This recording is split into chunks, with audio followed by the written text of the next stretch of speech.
That Mexican mafia member was drunk, and he had his bodyguards, his entourage, because they walk around with like 5 or 6 bodyguards on the yard. There was some words exchanged with the correctional officers. Apparently, it was a disrespect issue, back and forth, and ultimately, they launched an attack, and they stabbed the officer in the face, in the neck, bad. They took the officer's baton away from him, smashed his face, crushed his face. Like, and I mean crushed his face. So what a normal Sureño, Southern Hispanic assault looks like on a yard is they will have 2 individuals that are suspects. They will each be armed with weapons, knives. There will be a victim, and they'll just start stabbing the victim. Maybe one will distract the other one. They hit him in the back, hit him in the neck. Maybe one will hold one down, and they're just stabbing them. And they know where to stab them, man. They know exactly where to stab them to kill them. And they're on them. They're on them. Now, here's the crazy thing is, maybe one would expect that once the correctional officers arrive on scene, they would stop. They don't stop, man. They don't stop. You can hit them with the baton as hard as you can. They're going to continue to stab the inmate. You can pepper spray them all over. Pepper spray everywhere. Everybody's soaked in pepper spray and blood. They're just slipping and sliding, pepper spray and blood, just stabbing. You can shoot them with a 40, which we have. Stabbing. It's not really until they hear the Mini 14 chamber, when they hear that round rack, that they'll stop. I've been around plenty of officers that have been gassed. We call it gassings, getting gassed, with urine, with feces, blood.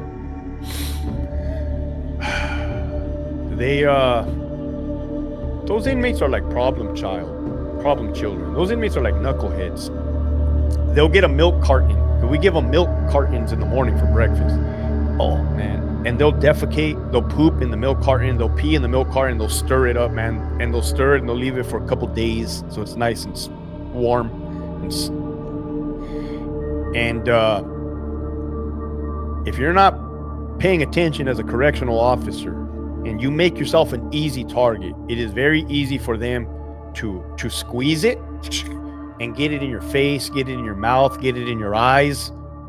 Another way they can do it is they put it on the bottom of the cell door and then they stomp on it. And when they stomp on it, it comes up and it gets all over the officers.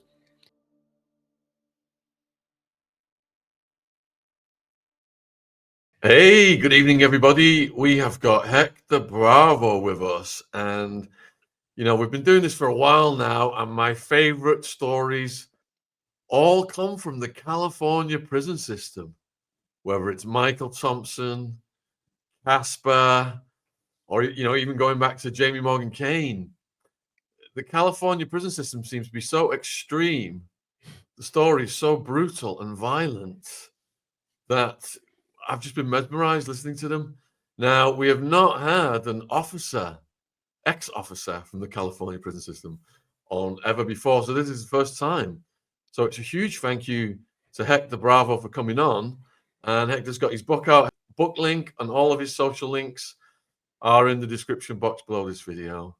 So a huge thank you for doing this, man. Hey, thanks, Sean. Thanks for having me, bro. Stoked. You know, I've watched your other stuff, and I was mesmerized because you are such a passionate person, and you know your sense of right and wrong about over the war in Iraq, yes, for example. And you also get into such great detail with your stories. And I always tell the guests, don't cut any long stories short. Take as much time as you want. If need be, you know, we can do another part to this. But let's set the table then before we get to the California prison system stuff. Just what your life was like for you growing up. What did you aspire to be when you was a kid? Yeah, you're right. I am a passionate individual, passionate about everything I do. And unfortunately, I went down the wrong path for a moment, you know what I mean? And we'll get to that. But growing up, I grew up in a small town called Brawley, California. And that is on the southern border of Mexico and California, and like on the eastern border of Arizona. It's in the middle of the desert, man. It's a small, small town. I have both parents growing up, a sibling, a younger sister. My dad actually became a correctional officer in 1993. So I was 9 years old at this time because I'm 40 right now. And it was a strict household, not like overbearing strict, but there was definitely rules that I had to abide by. I was a C average student. I skateboarded in high school, but then I began to rebel. I began to rebel when I turned 15 years old. My grandmother passed away, and I don't want to use that as an excuse, but that was when that happened. I started to drink alcohol. I got introduced to alcohol, and then I basically viewed joining the military as my way out of that small town and to hopefully gain some discipline. And that was in 2001, right before the war in Iraq. The war in Afghanistan had already started. And yeah, I would eventually find my way there. So how did seeing 9/11 on the TV affect you? I was 17 or 16 years old at the time. I had already had the inclination that I was going to join the military and leave. I was asleep in my bedroom, and my dad woke me up, and we had those little box TVs back then, like a 19-inch box TV. That was like the norm, the rage back then. And he's like, Hector, wake up, wake up. They're attacking us. You know, I wake up, and the first words out of my mouth were, F yeah, I'm going to war.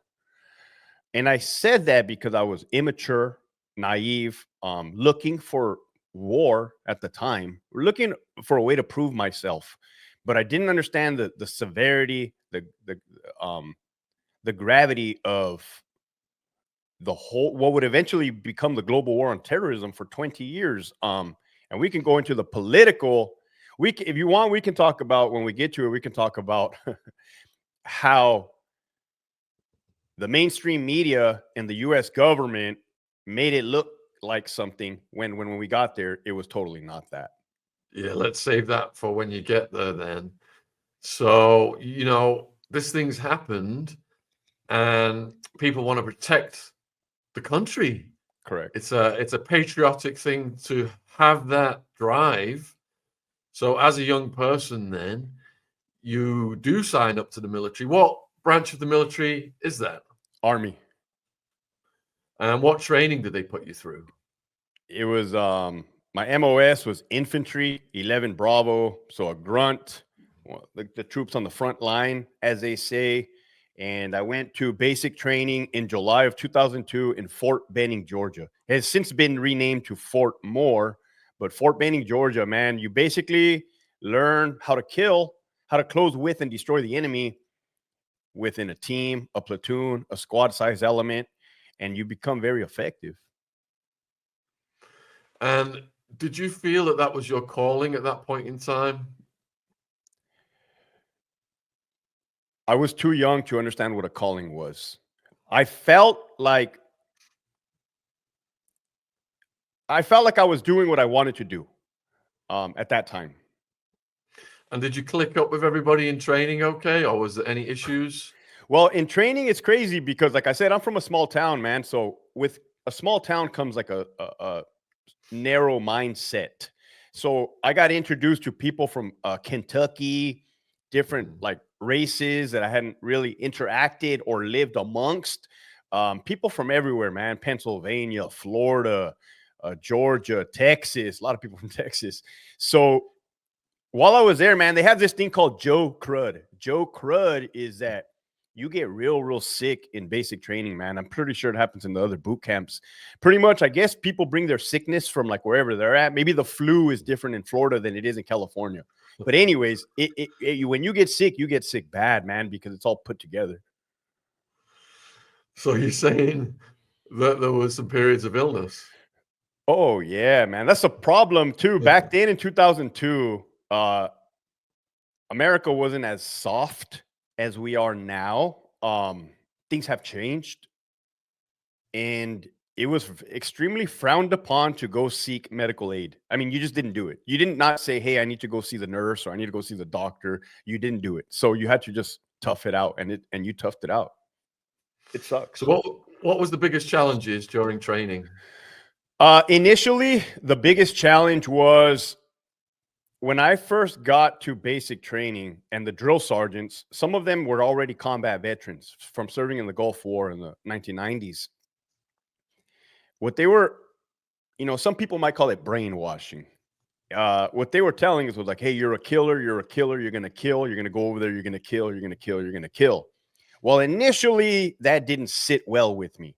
Now, even though I signed up, even though I knew what I was going to get myself into, just the initial like shock, I guess you can say, of damn, this is real. Like they want me to be a killer.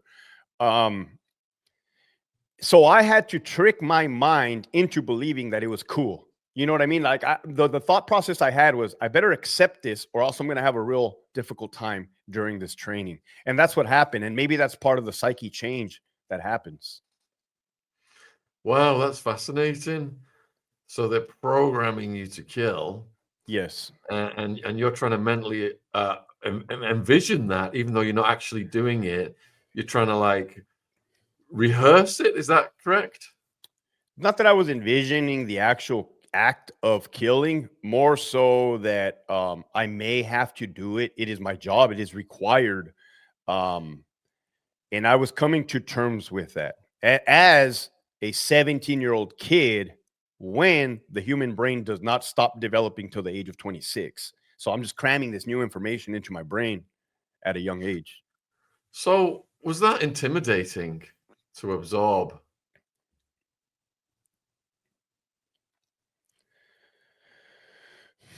It wasn't intimidating. It was nerve-wracking because it was foreign to me. It was new to me. I was, and there's a difference between people who join the military and people who do not have that experience. Being in the military calluses your mind. It strengthens your mind. It allows you to tap into other parts of your mind and your body that under normal circumstances you would not. So I was exploring myself as a person. So what was the morale like as you got towards the end of training? Well, toward the end of the training, everybody's happy just to get out of there, man. There's no television. There was no cell phones at the time. There's no radio.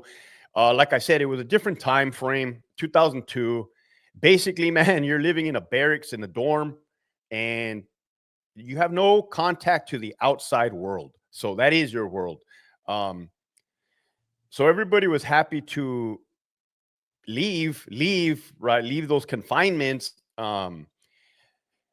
The only contact we had with the outside world was the in front of the chow hall where you eat breakfast and lunch and dinner. There was a newspaper stand, and as you wait in line at the position of attention, I used to look out of the corner of my eye and see the headlines. And at the time, the headlines were Saddam Hussein, weapons of mass destruction. At the time was the DC snipers, where it was like a father and a son that were DC snipers. So like the war machine, the war drums were already beating. The drill sergeants told us, you're going to be going to Iraq. You're going to go. There's without a doubt you're going. Everybody knew we were going to end up there. So what was it like getting sent to Iraq? Well, before I went to Iraq, I was stationed in Germany with the 1st Infantry Division, the Big Red One. And man, as soon as we got bussed into a classroom on Leadward Barracks, the first thing out of the sergeant's mouth was, if you guys are going to 118 Infantry or 126 Infantry, you're going to Iraq. And I remember everybody just put their head down, and it was somber. Like reality had hit. And even me, I was like, man, what did I do? Right? What did I do? Am I ready for this? Is this really what I want? But believe me when I tell you, at that point, there's no coming back. You're going one way. And prior to deploying, you have to go through this whole series of examinations, tests, get your will together in case you get killed overseas. And I recall one of the people there were like, hey, you don't have to go to Iraq if you don't want to. You're your father's only son. And I'm like, what? I'm going, right? I'm going. Because I had already trained with my friends, my brothers, for one whole entire year in Germany in the snow, like negative 20 degrees. It was freezing. So there was no way that I was not going to go to Iraq. How did they transport you to Iraq? Well, when we left Frankfurt, Germany, we left the airport in Frankfurt, it was snowing. And when they weighed me to get on. When they weighed me and I stepped on the scale, I kid you not, man, I must have been on the scale, must have said like 270 pounds or like 300 pounds. And my body weight was only at that time 165 pounds because of all the gear, the ammo, the javelin system. It's a anti-tank missile, and my rucksack. So yeah, it was a lot of gear. And then we flew into Kuwait. And it was like 100 degrees. It was hot. So we went from cold, freezing cold to pretty hot. And then we stayed in Kuwait for 1 month in some tents in the middle of the desert. You couldn't see anything. And we trained. One thing I credit the Army to, one thing I credit my unit to was we trained so hard. We basically trained, and I'm not even kidding you, 20 hours a day, all the time. I lived in Arizona for 17 years, and I've driven past those towns on the border with California, and I know what the temperature's like out there. So, would you say you were used to those kind of climates, or was Kuwait something else? Well, what's funny is that I'm from Brawley, California, and just like you said, the hottest temperature it reached was 127 degrees one summer. I used to complain about the heat in Brawley, right? Then I find myself in Germany in December, and then the cold was unbearable. I had never experienced anything like that, and it was, like I said, -10, -20. And I said, I'm never gonna complain about weather ever again, man, because I've experienced extreme heat and extreme cold.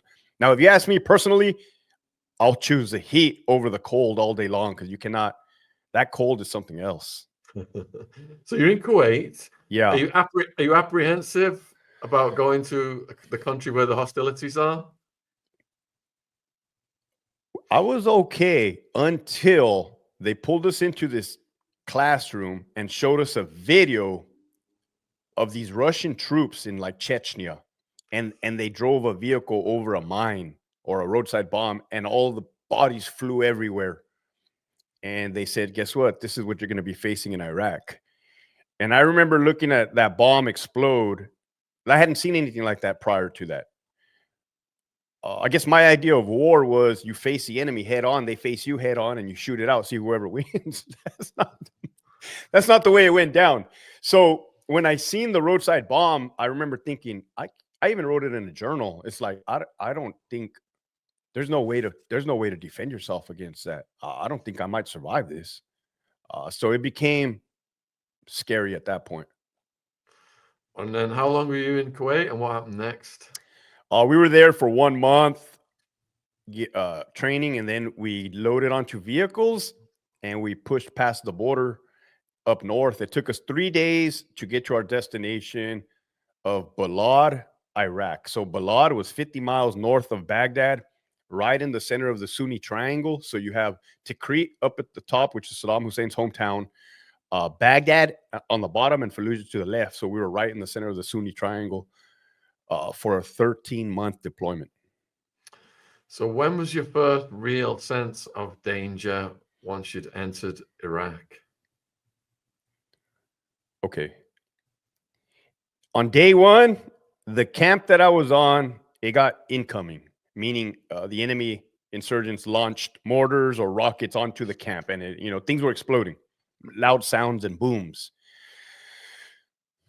I kind of like look around, like in the internet cafe. We had an internet cafe where you can email back home. And look around, and now the previous unit, 4th ID, the 4th Infantry Division, they were there. We were going to relieve them. So they had already been in country for like 15, 18 months, a long time. They were used to it. We were not used to it. And we like look around, and they're like, relax, bro, it's incoming. So I guess a combination of seeing not them panic, and then, but that in itself was not even scary. That was just my introduction to enemy fire or indirect mortar fire. I think, to answer your question, when it became real was up north in Tikrit.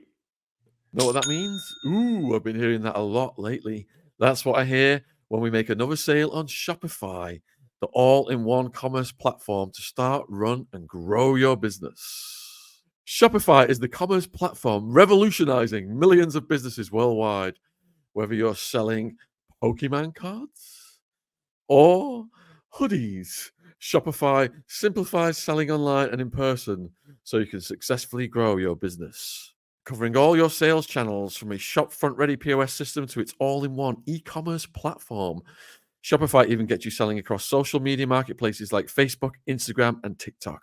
Full of the industry-leading tools ready to ignite your growth, Shopify gives you complete control over your business and your brand without learning new skills in design or coding.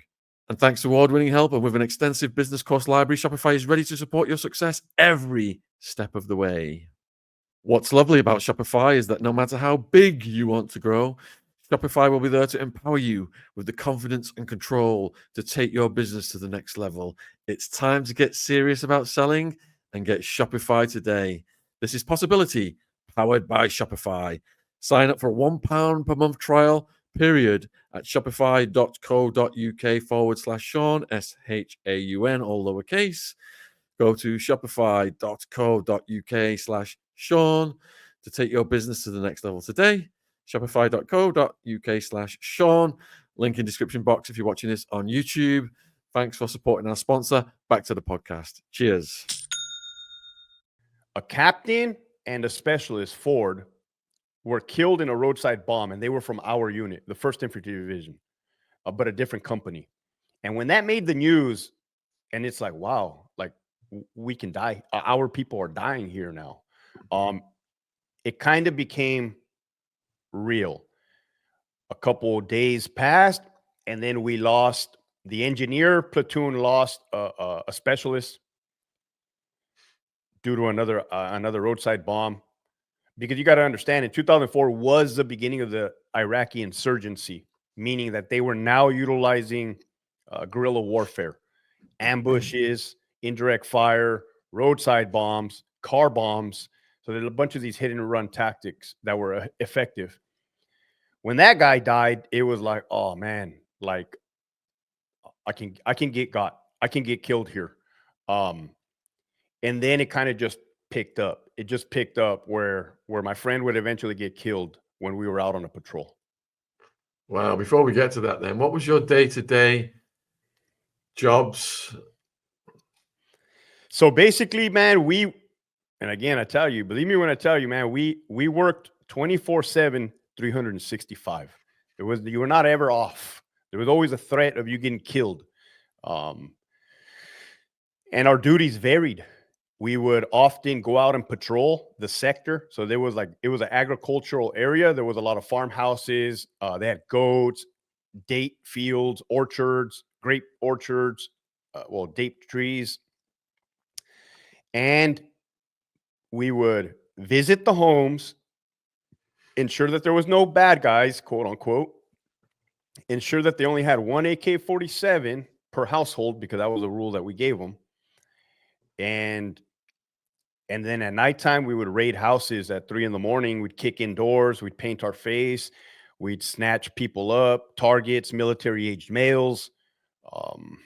We would zip tie them with plastic zip ties. At the time, we were putting sandbags over their head so they couldn't see, but they would end up changing that and tell us we couldn't do that because apparently some of them were asphyxiating and dying. So then we had to put blindfolds on them. Every time our camp got mortared, which was daily, our camp took incoming. It was the name of the camp was called Forward Operating Base Palawada, FOB Palawada. And the reason it was called Palawada was because 1 month prior to us getting there, there was a Captain Palawada from the 4th Infantry Division that was killed by rocket fire. So I went from FOB Eagle to FOB Palawada.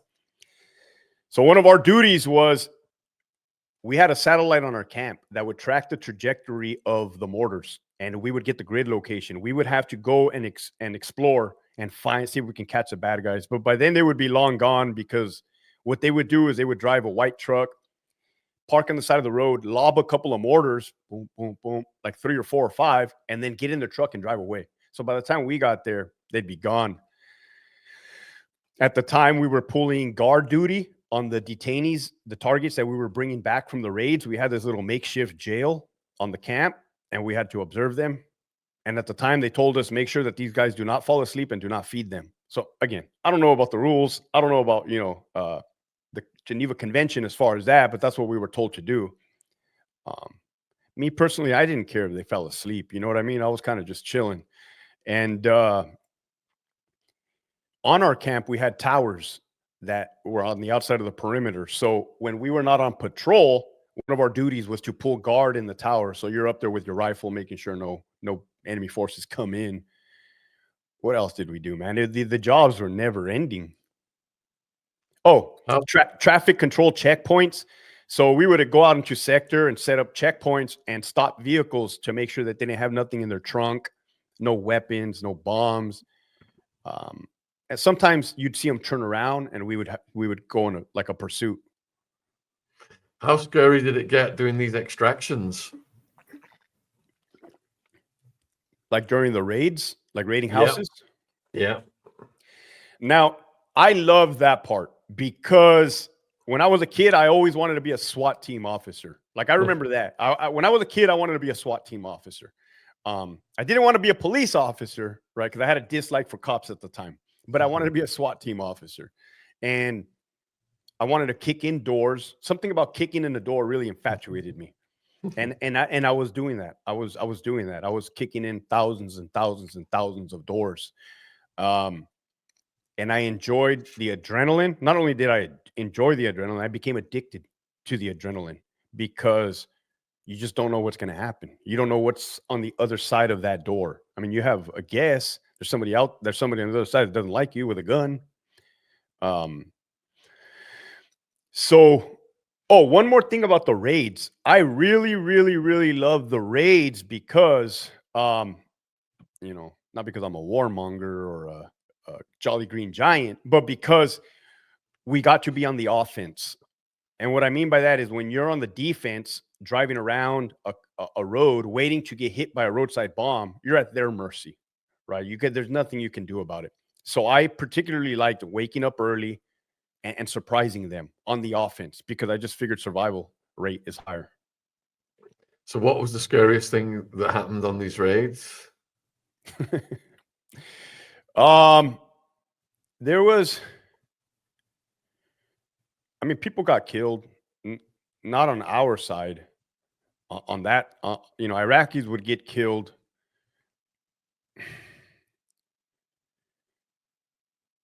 The first time you see that happen, how does that affect you? I'm trying to think of when the first time I saw somebody get killed. I'm going to have to say that was on May 12th, 2004. And I remember that day because that's the day that I got hit by a roadside bomb. I was driving a Humvee in this really bad area. The area was called Checkpoint 27. And every time we drove by Checkpoint 27, we were guaranteed to get hit. And a bomb. So I want you to imagine me driving on the road. Just on the side of the road, they had planted two 155 artillery rounds, so IED. And when they detonated it, my Humvee was right next to it. It exploded. It stunned me. I had a TC, Sergeant Zaragoza, and then my buddy Waylon on the machine gun, the 240 Bravo in the back. And it was not an up-armored Humvee. It was a supply Humvee, which always got targeted by the insurgents because it was not armored. So I guess they looked at it as the weakest target. And at that time frame in 2004, our SOP, standard operating procedure, was to open up and fire in 360 degrees, meaning that when that bomb goes off, boom, everybody is to get on their weapon system and start lighting up the area. That's what the rules of engagement were. Well, there was a white truck leaving the scene of the bomb, and my sergeants engaged that truck and ended up shooting the driver. The driver had another passenger that was an adult male in the passenger seat, and there was two children in the back of the truck. The ages must have been 6 years old and maybe 9 years old, boys. And everybody's thinking like, oh, man, we just shot this truck up, and there was kids in there. Thank God the kids didn't get hit. And they bring the truck to us because there was another bomb.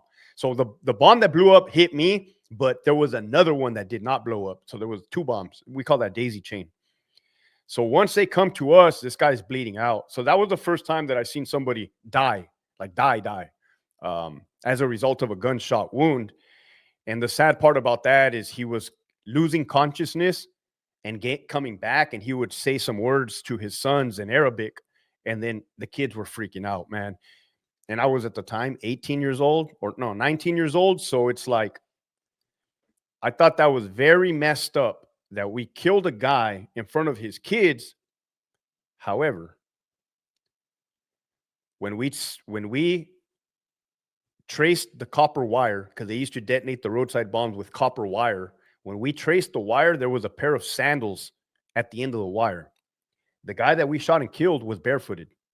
So my sergeant brought the sandal back to the dead body and put the sandal on the dead foot, and it fit.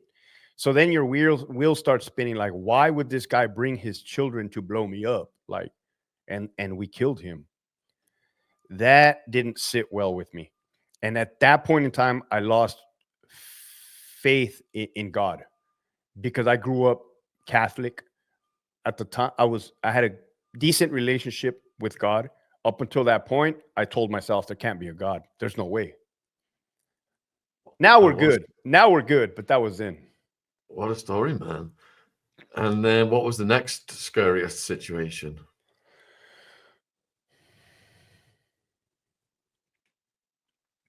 My friend got killed. I mean, there was a lot, right? But I'm trying to pick the main ones. My friend got killed on September 10, 2004, which was my mom's birthday. We got mortared. Our camp got mortared in the morning. And like I told you, we had to track the trajectory of the round. By then, the insurgents had already caught on, and they were waiting for us in an ambush. There was a bomb set up near the Tigris River. They knew we were going to show up to that exact location.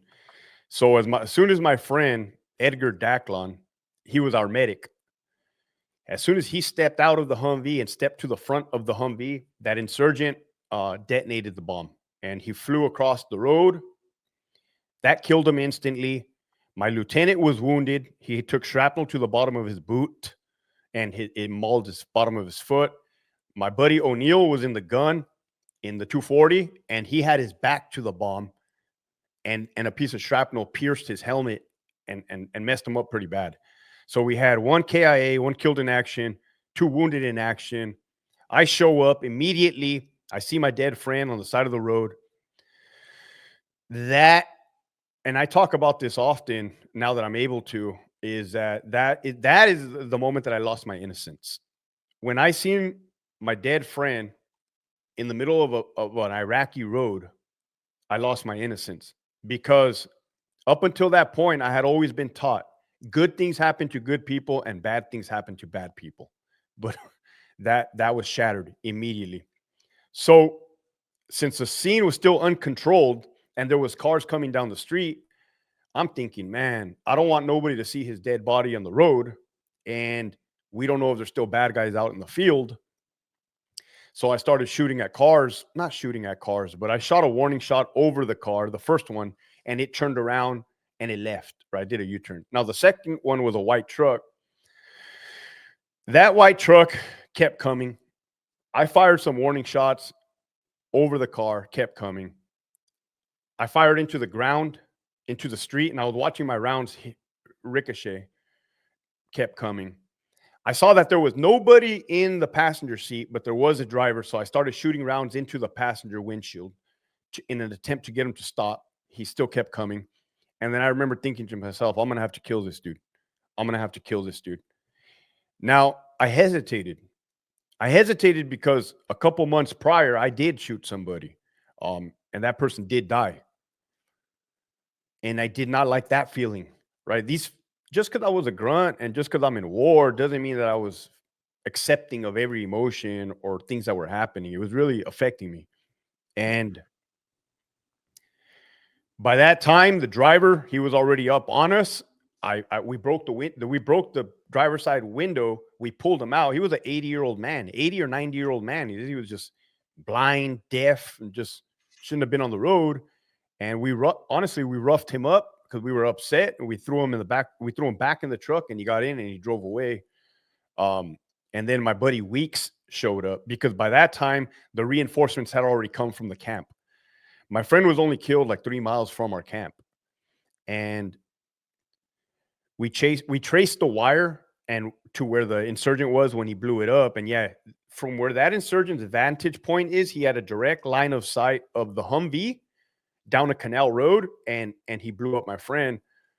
And then we called in medevac helicopters, and the medevac came. We loaded the 3 bodies, and even till this day, man, whenever I hear a helicopter hovering like real close, it takes me back to that time. That was September 10th. Another crazy time was when there was a car bomb, and this was January of 2005. So we had already been there one whole entire year, and we couldn't wait to leave. A suicide bomber in an SUV loaded with a bunch of explosives in the SUV. What that person did was he drove up right next to a bus full of Iraqi National Guard. There was 21 Iraqi National Guard members inside of that bus, and he blew it up and himself up. So when we got there, immediately, the bus was mangled. It wasn't even a bus anymore. And the bus that started here flew. I'm talking about like a school bus looking thing. Flew far. And what you saw was charred pieces of meat everywhere. You didn't see bodies. You saw meat. There was half a torso. Like from the waist up, and it was sticking out of the ground like this. And it was January, so it's cold outside. And there's just steam coming from all the body parts and the meat. And I remember they grabbed that charred torso and they turned it over. And when they turned it over, I forgot to tell you, it was missing the face. That there was no face. It was a hole. And when they turned it over, like a red slushy just came out. And I remember thinking, oh. And my sergeant said, get out of the Humvee. He cussed. He said, get the F out and start picking up pieces. And I had to pick up pieces of people. And that car bomb was right in front of our base, down the street a little bit, but pretty much right in front of the base. And it made the news, right? Because my parents were home. They were terrified, and rightfully so. They didn't know I was going to die. They didn't know what was happening. And that was a big one. So it made the news. And I call my dad from the phone, and I tell him, like, hey, Dad, you're going to watch the news, and you're going to see that a car bomb hit this base. Just tell Mom that it didn't hit this base. And I said, but Dad, between me and you, yeah, it happened right here. I was there. And just the feeling that I had, I told him, I don't want to be here anymore. I want to leave. Because I had already been in country for a whole year. So it was a lot of series of events, dead people, brains, guts. I mean, I got pretty used to seeing brains on a consistent basis. When prior to that, I would have never seen brains, nor have I after that. Hector, you said there was something that happened a month or so earlier whereby you had to kill someone. What happened in that situation? So I told you our camp got mortared every day, right? It got mortared every day, incoming. This particular day, I was going number 2. I was taking a dump in the restroom, but the restroom was like a trailer, like the ones you see at a concert. And as I was taking the dump, the rockets or the mortars started hitting. And I remember thinking like, oh man, I'm going to die taking a shit, you know? So I threw on my pants real quick. I threw on my vest, my bulletproof vest, the gear, the helmet, my weapon. Because that goes with you everywhere. And I already knew that we were going to go outside and explore, right? Or try to locate the mortarmen. Because we were QRF, we were quick reaction force. So yeah, we load up in the Humvees. We load up in the Humvees, and as soon as we exit the camp, somehow, some way, the Iraqi National Guard, that was their own little forces that they were trying to create. They linked up with us immediately. So they linked up with us, and then they pulled over a car right away, and they started beating up the driver for no reason. But I could kind of gather that wasn't the person. You know what I mean? It kind of just seemed like they wanted to beat somebody up, and they were beating that person up. So we get in our Humvees, and then we continue, and we drive, and we drive far. We get into some type of high-speed pursuit trying to look for somebody. And then they say, all right, we're going to set up a traffic control point, which was the one I was telling you about earlier. So as we set up the traffic control point, we see a white truck coming towards us. And as soon as that white truck sees us, it turns around and it freaking hauls away, speeds away. So everybody's like, get in the Humvees. Let's go. That's them. Because we had already kind of tracked that location, right? We were closing in on them. So we chase them, and we're right on them. We're right on their bumper. And they park in front of a house. And when they park in front of the house, 3 males jump out, military-aged males, and they run right through the house. I jump out of the Humvee along with 3 other friends, 2 sergeants, and one of my other buddies. And we go through the side of the house. So behind the house was like a farmland, like a field. It was all agricultural. And there was, come to think of it, okay, yeah. So there was 3 guys. One of the guys made a left, and my sergeant apprehended him immediately, right? He starts roughing him up. The other 2 guys kept running ahead of us. Now, we were wearing all our gear, everything. And I told you how much we weighed. It was heavy gear in summertime, kind of. Those guys that were running were just wearing man dresses and sandals. So they were the light as the wind. One was skinny, the other one was big. And they're gaining on us. They're getting away from us. And I asked my sergeant, can we fire warning shots? And he's like, yeah. So we fire warning shots. Doof, doof. Those dudes still kept running. We're chasing them. Then all of a sudden, kind of one of them turns to the left, like almost to turn back at us. And I stop, and I aim center mass, and I fire 2 rounds at him. Boom, boom. He was at like around 300 meters, which 300 meters is pretty far. I saw him, as he's running, I saw him get his hand and hit the ground. Like he kind of skipped the ground, but he kept running. And I'm like, oh shit, I shot him. And we kind of we looked at each other like, yeah, you did. You hit him. But he's running still, right? So we're learning too. Like it's not like when you shoot people, it's not like in the movies where they just drop dead, like in Hollywood. Like they're like deer. They'll keep running. So I'm thinking to myself, I'm pretty sure I shot the guy. Like he skipped the ground, but he still ran, which is kind of confusing. So then we get to this canal, a muddy canal. And on the other side of the muddy canal, the guy is on his knees with his hands up, soaked in blood. I mean, soaked.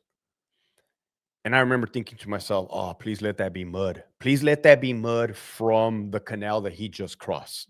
But he was also wearing his sandals, which caught me off guard because I'm like, damn, how did this dude's sandals stay on when we just went through this mud? Like you would have thought it would have got stuck. So my sergeant said, hey, you shot him, you search him. Because we had to do enemy prisoner of war searches every time we encountered the enemy. So I kick him in the back, boom, and he falls forward. And now he's in the prone position. He's laying on his stomach. And I'm standing over him, straddling him. And I put my hands on his back to search him. And when I searched him, my hands slipped on the blood. Oof, and I fell on top of him. And when I fell on top of him, I looked at my hands, and my hands were like painted red. Like if I got my hands and put it in red paint. And I remember thinking, man, I got blood on my hands. Like the saying goes, you got blood on your hands. So that didn't sit well with me. But I get my hands and I rub them on the dirt. And then my sergeant yells, hey, let's go. Let's go. There's still one more, right? There was still one more, the guy that left, the big guy. So we continued. They patched that guy up as best as they could. I mean, the round exited his neck. And we continued to search that village. There was a village, and it was a bad village. I mean, you can just feel the vibes, and you can tell that location was pretty bad.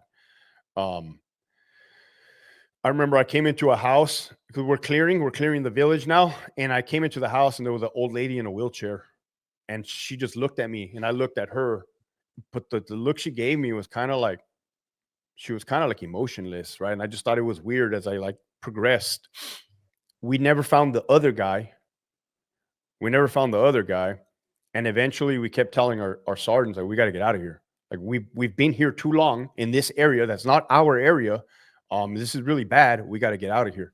And we would eventually go back to the camp. And when I got back to the camp, I was sitting on my bunk.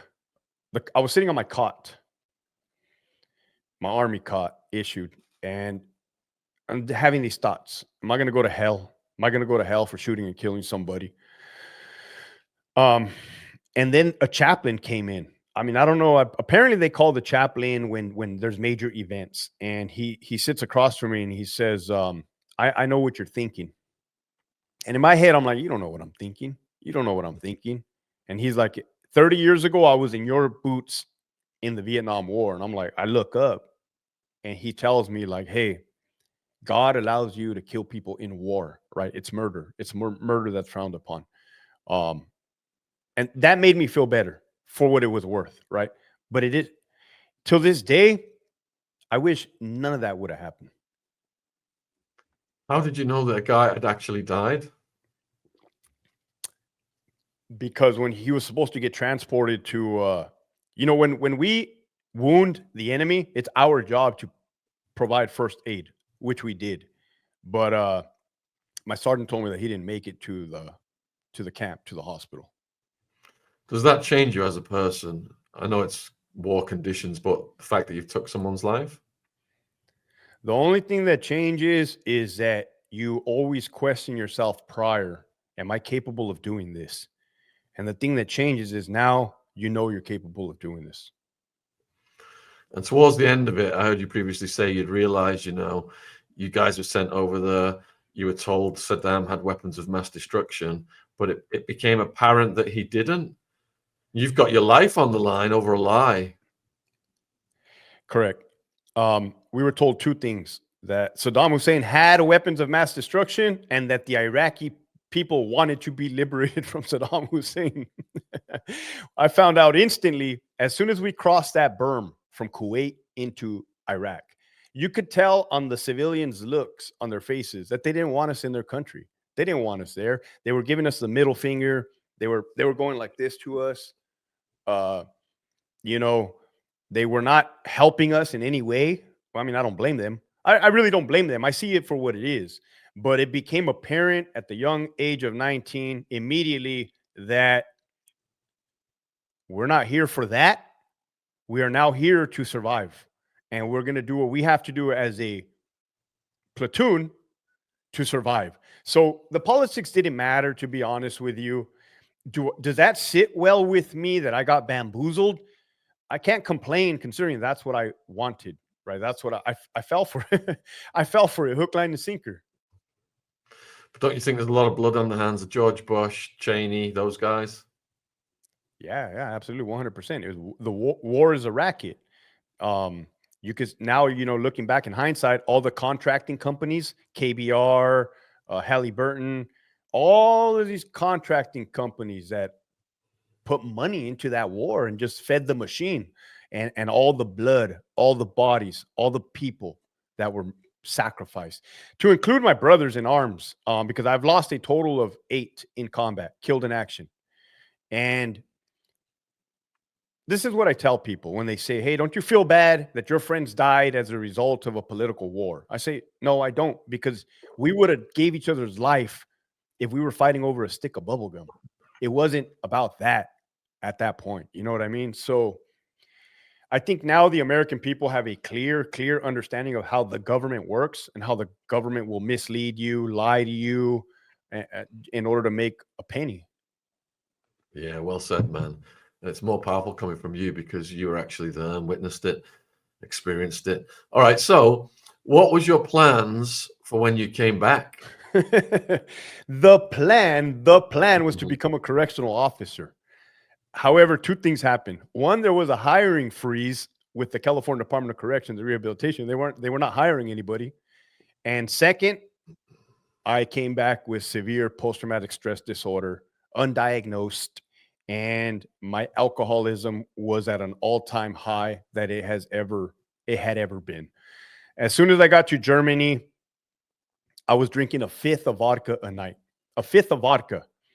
When that wouldn't do the trick, I would add a 12-pack of Coronas. So every single night, Monday through Sunday, I would drink a fifth of vodka plus a 12-pack of Corona. And I was only weighing 150 pounds at the time, 20 years old. Shortly after we got back from Iraq, I was discharged from the Army. My contract was up. And the colonel told us, he pulled us into a airplane hangar when we all got back. It was a briefing. And he said, hey, guys, you guys are going to, this is what he said. Don't drink and drive. Don't beat your wife. And if you hear loud noises, you might get startled. Have a good day. Wow.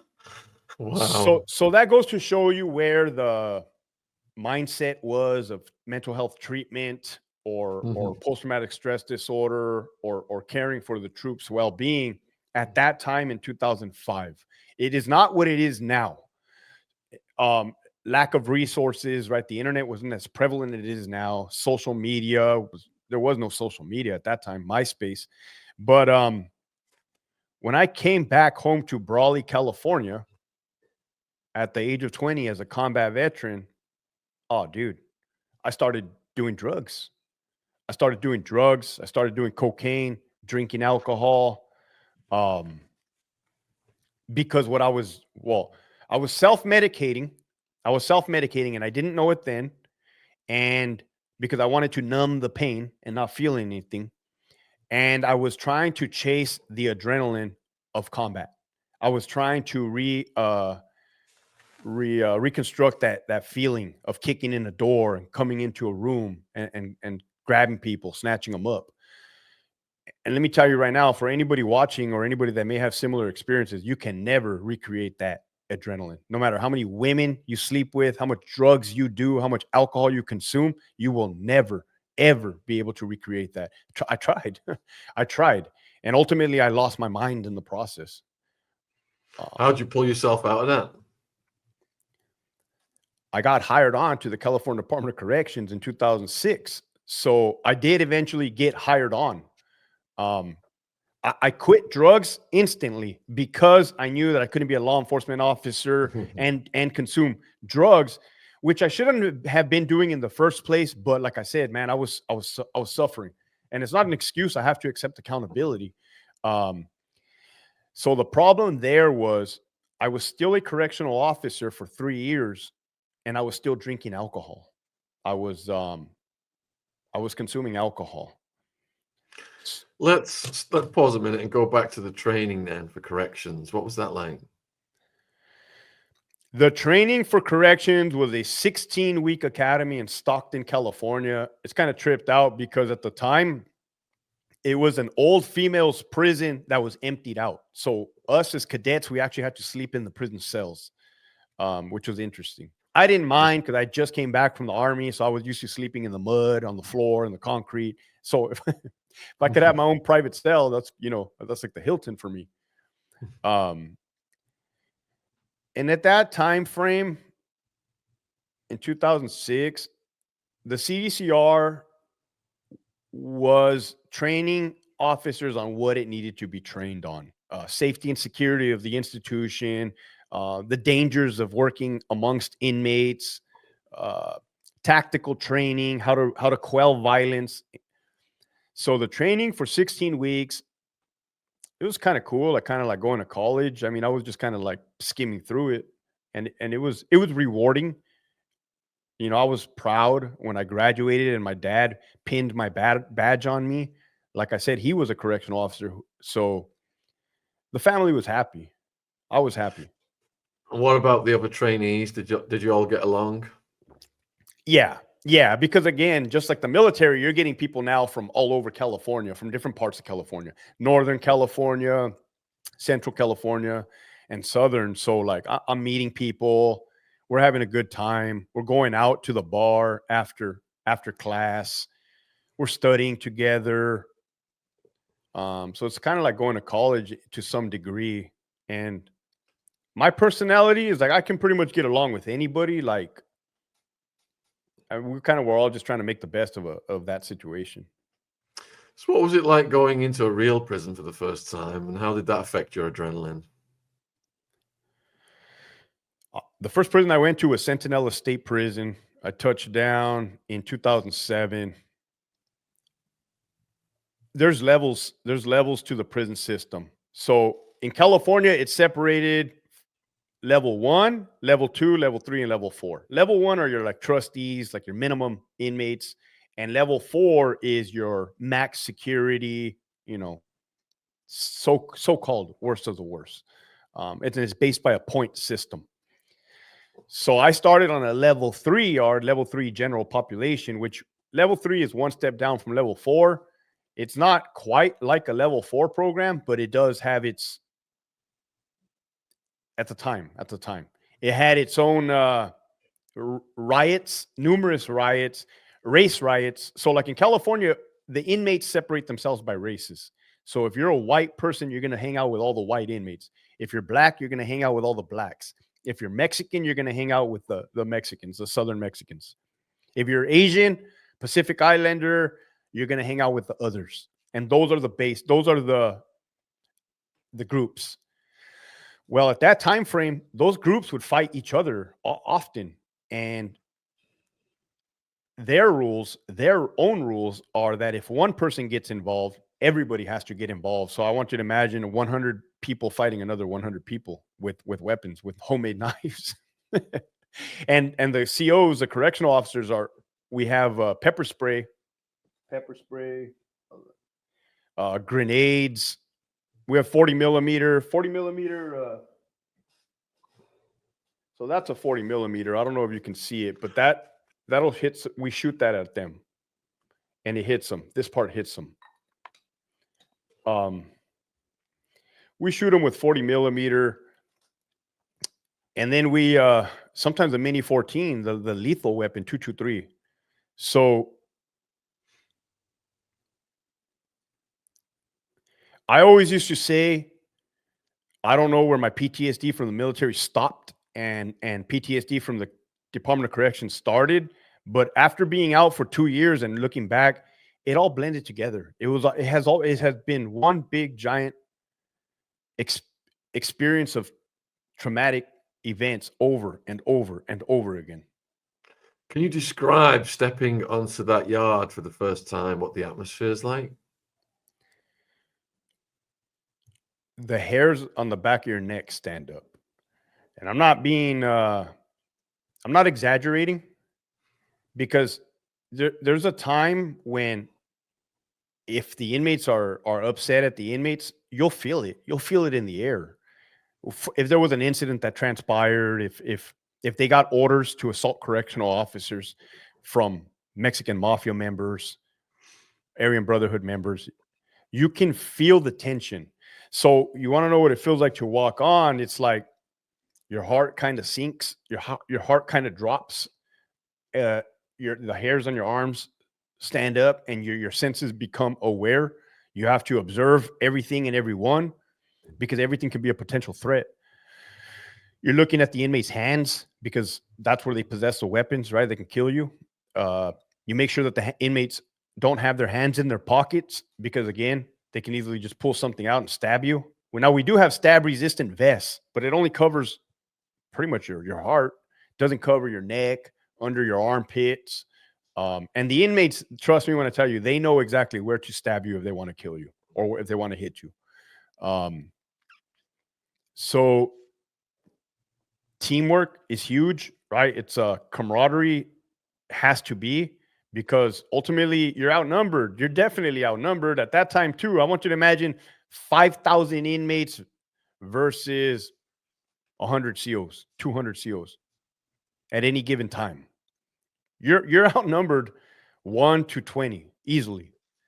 So odds, if you look at the odds are obviously not good in your favor. So you have to learn how to be strategic, like chess, like playing chess, right? Verbal communication, How can I survive this environment? Okay. Is by being a tough guy and trying to challenge everybody to a fight going to help me survive this career? Probably not. Right. Your career is probably going to be short-lived and you're probably going to get hurt more than likely. So you have to be smart, keen, aware of your surroundings. You have to be able to communicate with the inmates. That's ultimately that's where they live. That's where they live. That is their world. That is their environment. We just work there. So we have to be privy and courteous. I will say courteous. You got to be realistic, man. You going to come to work every day and just destroy this guy's life when he has nothing to lose? It's like kicking a pit bull for no reason. So is this the point where the trainees, it's like some of them stick with it and some of them are like, I don't want to do this, and they drop out? No. Back then, nobody was really dropping out. Maybe like one or two. But for the most part, everybody was down to continue. Everybody was okay with the situation. Because it pays so well. At the time, it paid so well for such little requirements. So what was the first incident you had to handle?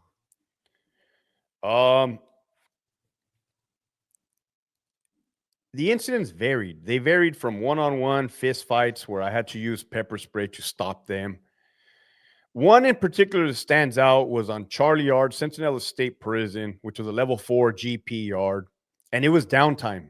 Downtime means that all inmates are supposed to be in their cell during this period of time. So for the COs, it's downtime where you can eat something real quick or hang out and relax a little bit. And then we hear code 2, Charlie Voke behind the wall. So a code 2 is a middle-sized incident, right? There's a code 1, which is small, a code 2, which is medium, and then a code 3 is a large-scale riot, like all hell has broken loose. So we hear code 2, and I remember I was eating my mom's lasagna. She made me lasagna. And I remember stopping. I'm like, code 2, why is there a code 2 right now if there's inmates are supposed to be in the cell? But then I remember you had inmates working, doing vocational training behind the wall. So we respond. And initially I see, it was two white guys. They were stabbed, man. They were stabbed and beaten bad, real bad. I want to say it was like 4 white guys attacked 2 white guys with ice pick type weapons, probably 8-9 inches in length. The steel was 9 inches in length, out of a screw with a handle, and they all had one weapon identical to that. So they were putting holes in these dudes all over. It's really a miracle that they did not die, because I'm pretty sure they were trying to kill them, meaning like they probably should have died. And the dude's eye sockets were crushed and he was gurgling blood.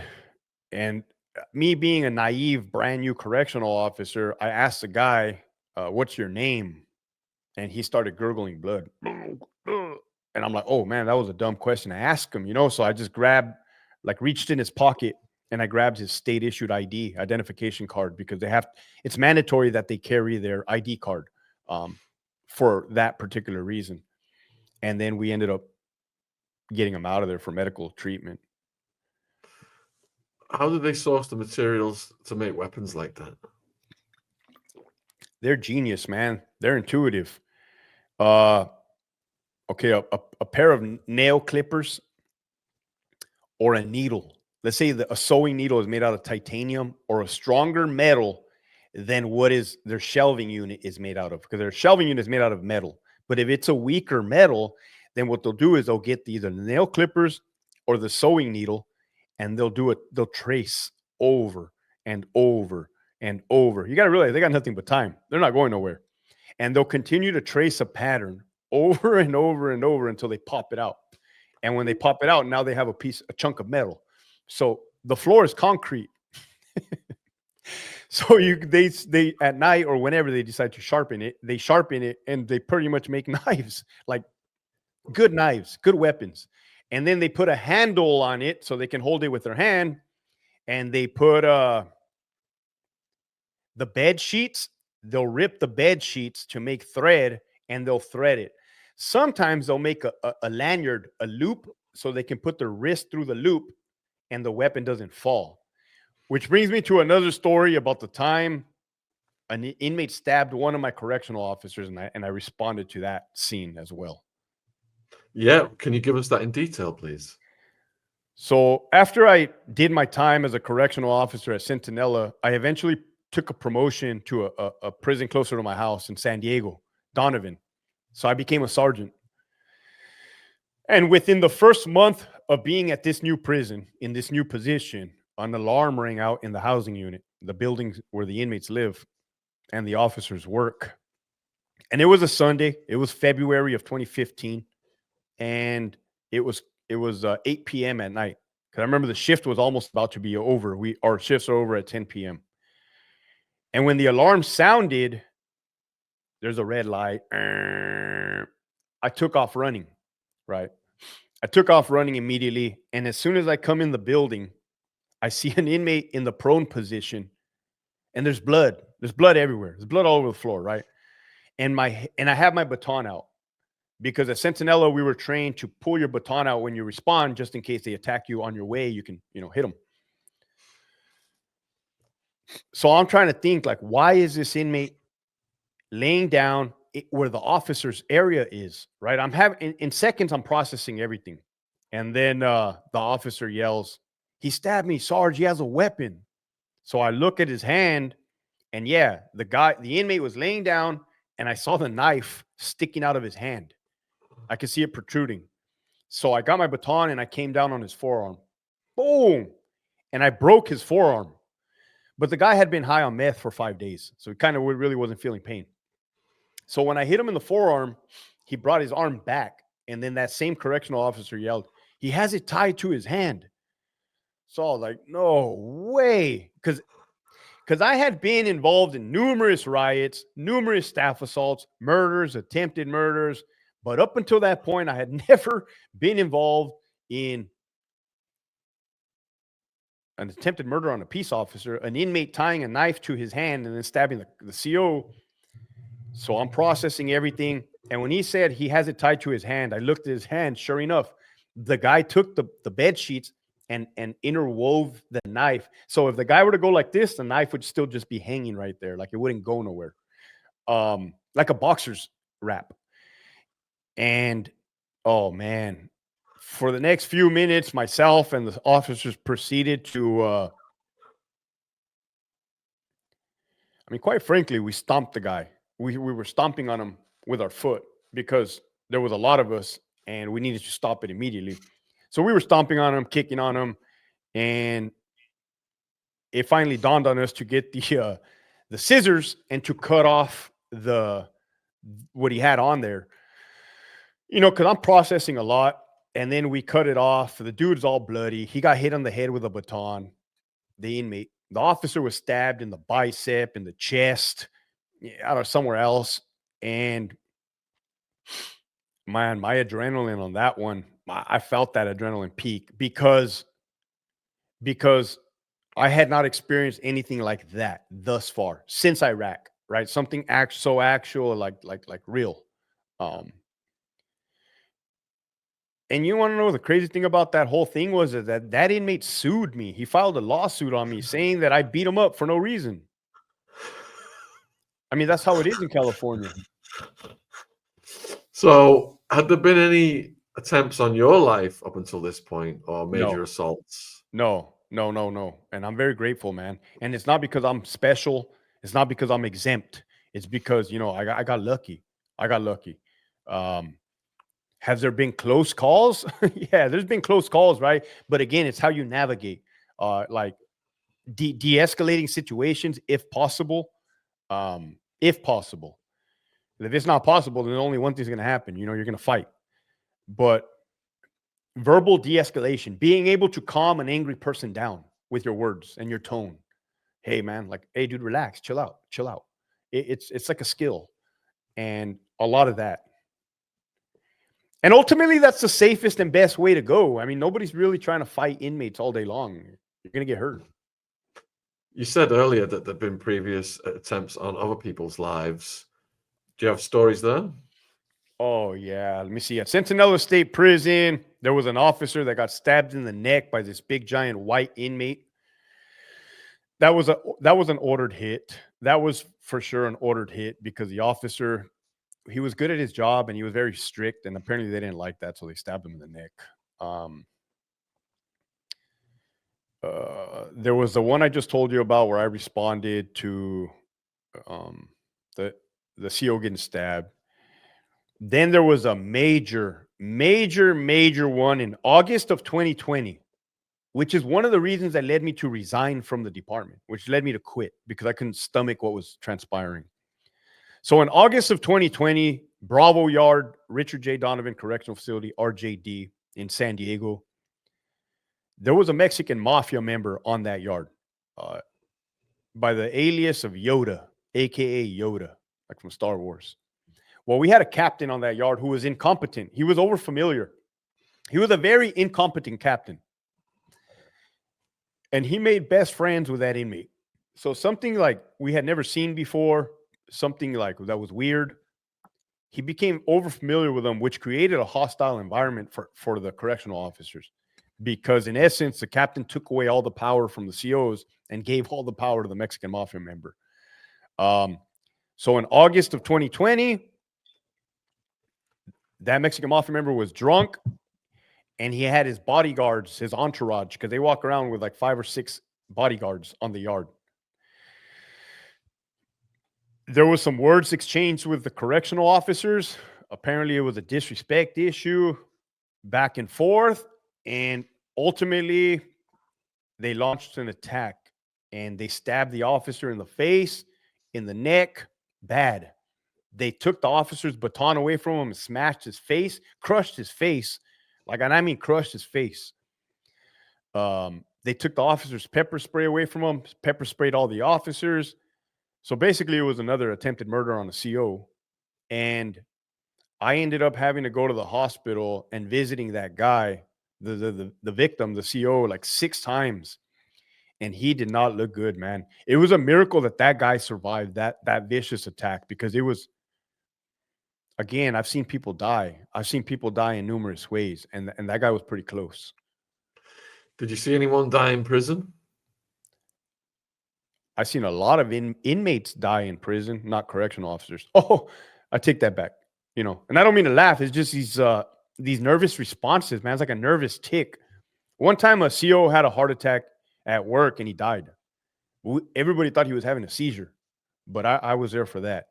But inmates dying, it's a common occurrence, whether they die from an overdose of, and we have to pump on their chest and do CPR, and they're blue in the face, they're vomiting, they're defecating themselves, they're flatlined, they have no heartbeat, but sometimes we can do chest compression, CPR, and bring them back to life.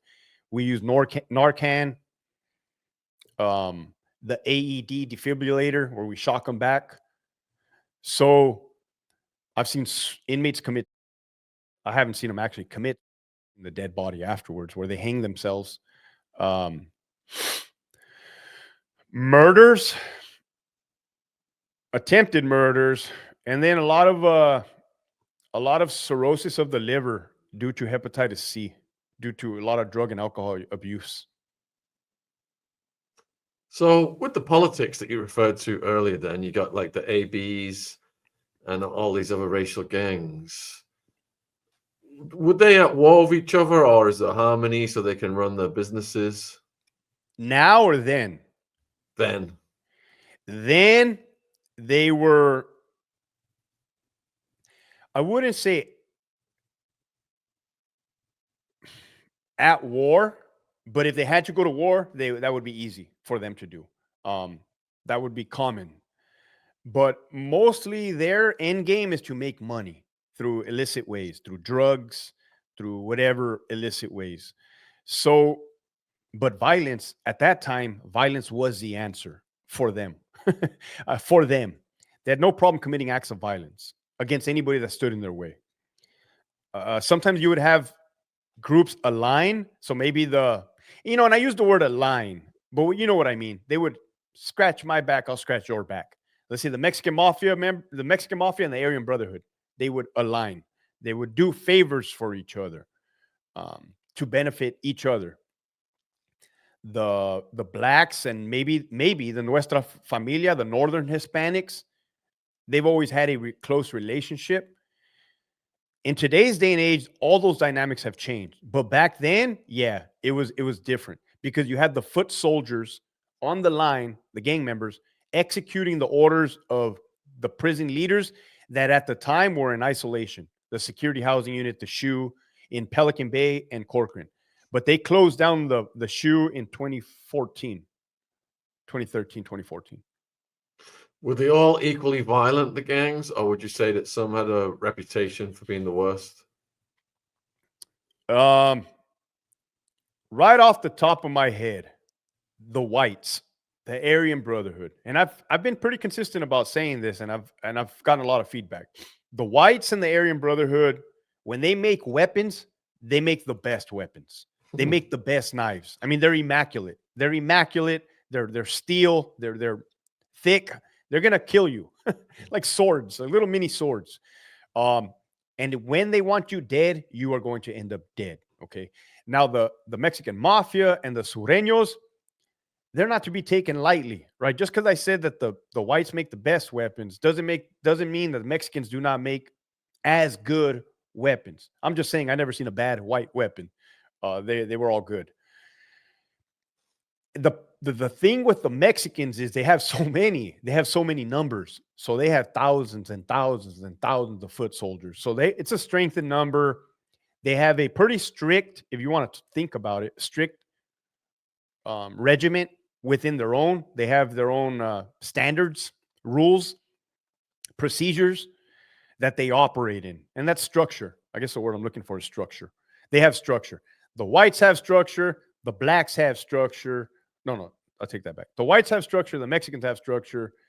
Now the blacks, the Black Guerrilla family, and this is not to be disrespectful, they are not as structured as the Hispanics or the whites. Have you got any Aryan Brotherhood stories? I've talked to Aryan Brotherhood members for sure, 100%. You know, to keep it real, the California Department of Corrections, the administration as a whole, they try to make it seem like these gangs are the problem of the department, meaning the violence is so high because of these gangs. That's not the truth. That's not the truth. Or is there violence as a result of the gangs? Yeah, there is, but that is not the sole reason. So, I worked on an SNY yard, which was a sensitive needs yard at Donovan. That's when a protective custody. So if you're a dropout from a gang, if you snitched on somebody, if you have bad paperwork charges, sex offenses, you're on that yard. Well, there was a former Aryan Brotherhood member. I don't know if he was a member or an associate. Could have been a member, older guy. Dang, the guy was like, he was pushing 70 something. He was up to like 68 years old, older fella. And there's a video of him take out a knife from his waistband and he stabbed a child molester right here in the neck. Boom, boom, boom, boom, boom, at the table, right? And this happened on A yard. Boom, boom. And after he was done stabbing this child molester in the neck all around, there was another child molester in a wheelchair sitting next to him. And he hit that guy right here in the eye, underneath the eye. Boom. And you can just see like the squirt. And then he hit him a couple times in the chest. So the good thing about that was, number one, they were child molesters, the victims. That's a good thing. The other good thing was that inmate, the old guy, he threw the knife, he threw the weapon as the correctional officers were approaching him. And he got down and he put his hands behind his back. Like picture perfect, like textbook. Like, hey, this wasn't against you guys. I did what I did. Now I'm going to comply and we're just going to keep the show going. So I respect that. So at the time, I was a lieutenant. So I promoted from officer to sergeant, and now I'm a lieutenant during this time. And I'm working the whole ADSEG. I don't know if you're familiar with the whole isolation. Yep. So that white inmate is in the hole. And he's on the upper tier. My office is here, and I can see him, the cell up there. And I tell one of the officers, "Hey, man, what cell is that one dude in?" He's like, "He's up there." And I forgot what it was, 220 or something, 221. I'm like, "Oh, I'm gonna go talk to him." Right? I wanted to be nosy. Like I said, I used to communicate with these guys, and I knock on the window. He's like, "Yeah, what's up?" I'm like, "What's up, OG?" Right? I used to talk to him like that, and he's like, I said, "Damn, man." I said, "You know what? You gave me hope." And he's like, "Why is that?" And he's like, "Because I told him my biggest fear was getting old and not being able to be dangerous. Right. But you just shattered that, man. You just shattered that. The way you moved with that knife, dude." And he laughed, right? He laughed. And and he's like, "Well, LT," he's like, "every time I want to get out, they keep pulling me back in." I said, "Nah, man, you sound like the Godfather." Anyways, we were kind of talking back and forth, and he's like, "Hey, LT, could I get a little pencil, a little golf pencil? Do they get golf pencils issued to them in a piece of paper and a book? Because there's books on the shelf." I said, "Yeah, man, for sure. I'll get you that. I'll get you an extra lunch too for doing the Lord's work," right? Because he stabbed the child molesters. So he was laughing. He thought it was hilarious. I thought it was funny. I tell the officers, like, "Hey, man, get this dude a book and get him the pencil." Like, but those are the interactions that that I feel you know make a prison system run smooth. Right? Not everybody had my style, but that is a style to communicate. Would he get time added on for what he did to those guys, or would he Oh, get a pass? two two charges of attempted murder. The dude was laying in a puddle of blood, a big puddle of blood. Two charges of attempted murder. But you got to understand, man, when you're 68 years old, you're a former Aryan Brotherhood member, you're probably already serving life. He doesn't care. It's nothing to him. Would the guards be tempted to not get medical treatment so fast for those guys and let them? No, no. To be honest with you, no. Not in those situations, but if you want me to be brutally honest, if an inmate assaulted a correctional officer and the correctional officer and the inmate was hurt in the process, we are not gonna hurry to get that inmate medical attention. He'll get medical attention, right? But the officer's gonna get medical attention first. Do you have a story where that actually happened? I can't talk about anything like that. Well, I'll tell you this. In that case, that one inmate that stabbed the officer that I responded to and broke his forearm, he was complaining. He was complaining about his injuries. He did have quite a few injuries, man. Uh, and I said, "Nope, you're gonna wait until he gets seen first, the officer, the male officer, and the female officer, which was his partner." And so we made it known to him that, hey, hey, it's prison. But eventually he did go out to the hospital. You know what I mean? So it's not like we're not gonna let nobody die. You're gonna get the treatment. Any more stories of convict justice against chomos? Yeah, yeah. There's plenty. There's so much plenty. Like another one. I feel like I was talking about this one the other day. I was a lieutenant on Delta Yard, another SNY yard, sensitive needs yard. And it was almost going to be towards the end of my shift, and I'm hanging out, and I hear an alarm. Code one, housing unit 16. And I'm like, "Oh man," looking at my watch, like I'm trying to go home.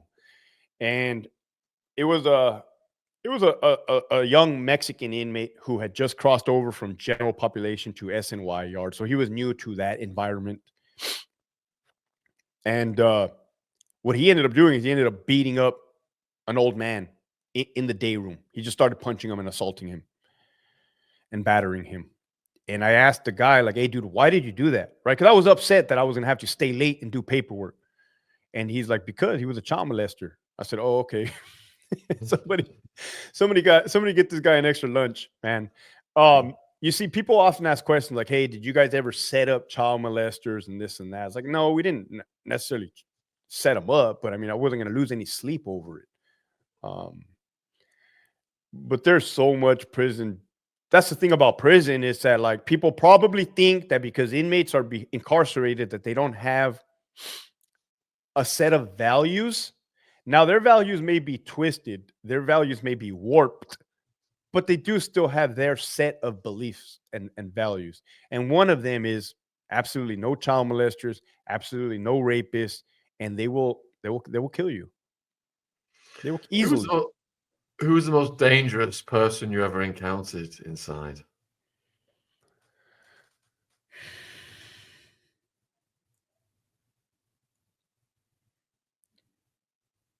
To be fair, man, they were all dangerous. They were all dangerous because they were all capable of hurting me and hurting my partners.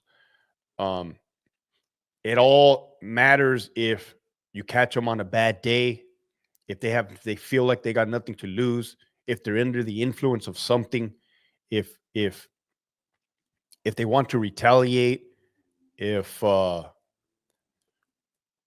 trying to escape, they're trying to make a name for themselves by killing you. They want to look good and earn points. But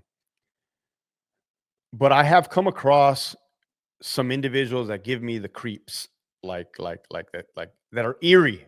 Probably a handful of inmates in a 16-year career where you can tell that there's nothing there in their eyes. It's empty, right? It's like almost like evil. You could feel the evil. Those guys were the ones that I really, really, really watched out for. So would they be on the level 4 yards? Oh yeah, mixed. They're mixed. They're right there. They're right there. And that's one of the unfortunate things about being a young correctional officer these days. The administration is trying to persuade these correctional officers that these inmates are not going to hurt you, that they're not going to kill you, they're not going to hurt you, they're your friends, befriend them, give them personal information, and that's going to get somebody killed, because that's not the truth. That's not the reality of prison. So on level 4, are they mostly locked down then, so they can't access each other and kill each other? Yes. A level 4, there's two types of designs: a 270 design housing unit and a 180 design housing unit. I personally worked on the 270 designs. So it's a building that has a section here with cells on the top floor, on the top tier, and cells on the bottom, a section in front of you with cells on the top, cells on the bottom, and a section to your right, C section, with cells there. So, and again, the rules have changed, man. Like before, they didn't have day room. The level 4s did not have the ability to come out of their cells and sit at the tables and play cards. That's called day room, a recreational activity. Now the inmates have day room. The level 4s inmates have day rooms. In the past, the level 4 inmates were not allowed to come out to the yard at nighttime. There was no night yard for level 4s. Now there is night yard at level 4s. That's also part of why the violence has increased, because inmates now have more access to each other. Would you say that in the higher security level then, because they are so dangerous, there's less violence because the consequences are so extreme, whereas the youngsters, there'll be more violence, but they'll just be bumping, knocking each other out, not killing each other? In a normal world, in 2025, everything is dangerous. Level 1, level 2, level 3, level 4. Reason being is because the administration has mixed everybody. They mixed everybody, whether you're GP, general population, or sensitive needs yard. They, with a whip of a pen, they'll change an inmate's point system, point levels from like level 4 to level 2. So one day you have a hardcore level 4 killer, by a whip of a pen, now he's on a level 2 yard. The condemned death row inmates. Are you familiar with the death row in California? Yes. San Quentin. So up until last year, since the beginning of time, all death row inmates that were condemned to death were housed at San Quentin State Prison. Somehow, some way, California passed this ridiculous law that had them released to the main lines. So they got all the, if you really want to talk about it, those are the worst of the worst per the public's view. They were literally sentenced to death by a jury of their peers. And people like Richard Ramirez, the Night Stalker, those type of people, they're out and about mixing freely on a level 2 yard, Stockton. So that just goes to show you the state of affairs in present time, CDCR. You're walking amongst killers. So if those guys started killing again because they can access people. Oh, they are. They have. Here's a fun fact, Sean. Within these past 2 years since I resigned from the California Department of Corrections, there has been 61 documented murders in a 2-year span in CDCR. That is unheard of. That is absurd. Were there any riots while you were there? Oh yeah, man. There was riots at Centinela. The blacks versus the Mexicans, and again, it was like 100 versus 100, 50 on 50. Do you know what caused the riot? A lot of the times is disrespect. One of the sides feels disrespected, and it kicks off. Other times it can be drug debts. Maybe somebody ring up a drug debt with the opposite race, even though they have a rule that they can't be dealing drugs with the opposite race. They still do it daily, and that'll ensue in a riot. Again, disrespect, drug debts, pretty much like the main ones. And then when it kicks off, man, dude. You hear like code 3 riot, and what you see is pockets of people fighting everywhere. So you have like 5 dudes fight. You probably have like 4 guys beating up one guy over here, 2 guys fighting 2 guys over here, 10 guys beating up one guy over here, stabbing, and it's just, you got to put out the riot. Now, the California Department of Corrections and Rehabilitation has created something called alarm response, which is a safer way to quell violence. Basically, you set up on a skirmish line, so all correctional officers line up like a riot line, and then we utilize our use of force options from a distance and able to quell it. So pepper spray, the pepper spray grenades, the 40 millimeter launchers. So we utilize, safety. Could you describe what it was like for you going into your first riot situation? I'm trying to think of which one was the first one. Or any memorable one. I just remember getting excited, right? The adrenaline spiking. And again, you become addicted to that adrenaline spiking. Your senses become overwhelmed. You smell the pepper spray in the air. I mean, you smell it, man. People are coughing. Your partners are coughing, choking, boogers coming down the nose.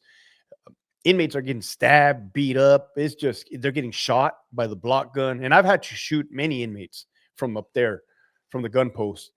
Probably my first riot that I was in, I probably was up in the gun with the 40 millimeter, and it was in a gym. It was in a dorm setting. So you had a bunch of bunk beds throughout the whole entire dorm, and then it kicked off code 3 riot during count time, which is the time that we're supposed to count the inmates, blacks and Mexicans, and they were fighting everywhere, man. In between the bunks, at the latrine area where the bathrooms are, in Crack Alley. There was an area in the back that we called Crack Alley because the gun post didn't go all the way to the end, so they would smoke their cigarettes, tattoo back there, fight. And I'm shooting, dude. I remember thinking, this is cool, right? This is cool because I'm shooting and nobody's shooting back at me because I had came back from Iraq, right? So I remember thinking that, like, it's like shooting fish in a barrel. So as I was saying, you're seeing pockets of inmates fighting. The correctional officers at the time were on a podium. The ones on the floor, they were on an elevated podium. So they were just standing there watching everything, which is what they're supposed to do, because you're not going to get in the middle of inmates fighting. You're not going to, it's unsafe to do so. And then I remember the door opening up, the entrance. And I remember the responding staff just lobbing grenades, smoke, chemical agents. Boof, boof, get down, get down. So you got the alarm sounding. We're yelling, get down, get down. I'm shooting inmates. Everybody's pepper spraying. And finally, they get down in a prone position. Now, the crazy thing about riots in California is, even though they're laying down, they're going to jump back up. They're going to jump back up and they're going to start fighting again. I've seen that numerous times where a big giant riot, they get down and then boom, they just ignite again. And then they get down and then boom, they just get up again. So it's kind of like, they'll do like 4 or 5 times like that. That's kind of crazy. I don't think they got up this time around because I was effectively shooting these guys, right? And I'm not bragging. I was shooting these guys with the 40 millimeter. So it's a foam foam baton or the wooden blocks. It hurts. And the black inmates were in the corner. They could, right? Because they're congregating now. They're fighting. Everybody's fighting. So they have to team up and they have to create their own little diversion and their own little plan. And all the black inmates had pushed to the latrine area. Well, when I look on the ground, I see a black inmate convulsing, right? He's convulsing. And I'm like, oh my God. I thought I shot the dude in the head. I was convinced that I shot the dude in the head, right? And I thought, oh man, I'm going to jail. I shot this dude in the head. He's convulsing on the floor. So as a responding staff comes, and one of my friends, he was there. He reminds me. They pull that guy out. They pull him out for safety because he's injured, the inmate. And what ended up happening, he wasn't shot. I don't even think he was shot at all, but he got stabbed in the scrotum. He got stabbed by a knife in the scrotum, and he got stabbed in the lung. So he had a punctured, collapsed lung, and he had asthma. So he was inhaling all the chemical agent, and he just gave out. Took him to the hospital, fixed him, but that was pretty wild. So if you're up high with a gun and you're looking down on the prisoners and a situation ignites, what's the protocol? Do you have to do some warning shots first? No. The protocol, depending on what area you're at, some of the areas in the prison, such as the culinary, the dining facility where you eat, it'll have in big letters, no warning shots will be fired. Now, a warning shot in CDCR is considered lethal force, right? So anytime you pull that trigger outside of a training environment, it is considered lethal force. You're going to go under investigation. You're going to have to write a report. But it's not mandatory to fire a warning shot. You can, if it meets the criteria for lethal force, great bodily injury, pretty much if somebody's about to die, if you don't shoot this person, he's going to die per all the criteria. You do not have to fire a warning shot. You can aim center mass. There's always some confusion about, people always say, well, can't you shoot the knife out of his hand? Why do you got to shoot him in the chest or in the head? Why can't you shoot him in the leg? The reason for that is because when we train at the range, starting at the academy, those paper targets, like that's where we train to shoot, in the silhouette, in the Coke bottle, right center mass. So we're trained to shoot center mass. So when you're shooting inmates, technically they're just a target, right? I know that kind of sounds like morbid, but they're just a target, and you shoot. But what happens if you shoot somebody in the chest with 223? They're more than likely going to die. But we don't shoot to kill. Remember that. We shoot to stop the threat. That's the terminology. Was the situations of staff members sleeping with prisoners? It happens. It happens in my career. I know of two handfuls of female correctional officers that have slept with inmates, had sexual relationships with inmates. That's a lot. 2 handfuls is a lot. Now, I don't want to, make a stereotype and a blanket statement and say all female correctional officers will sleep with an inmate. What I am going to say is it's not abnormal to me. I don't understand it. I can't wrap my head around it. For whatever reason, they decide they want to do that. I don't know. People tell me, oh, Hector, they love the thrill. They love the thrill of almost getting caught. I don't know what you want to call it. Why anyone would jeopardize a $100,000 career in law enforcement for that doesn't make sense to me. But yeah, they be falling in love, man. And, was it a certain type of woman, for example, a single woman who wasn't getting any attention on the outside, or would it be like a married woman and she'd be risking her, whole family? All of the above. Married women, single women, women that are sleeping with everybody, even the guards sleeping with the inmates too, like nymphos. Anybody can get it, man. Oh yeah, dude. I've seen a lot. And same goes. What's the nympho story? Oh man. Okay. I am on the Sean Atwood show. So I started at Centinela State Prison, man.